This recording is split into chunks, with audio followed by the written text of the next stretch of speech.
Say in Shastra there are particular auspicious days for doing good things and getting lots of benefits for material karma kanda or these type of things.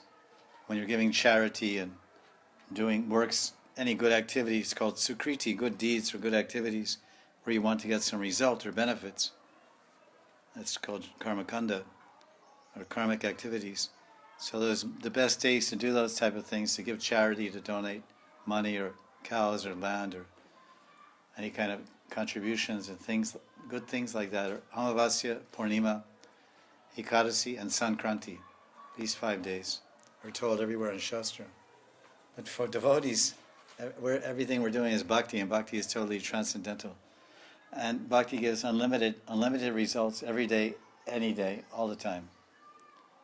So these kind of boons and benedictions and special perks and benefits for various activities on particular months and particular days are given primarily for grihastas or people that aren't doing full-time bhakti,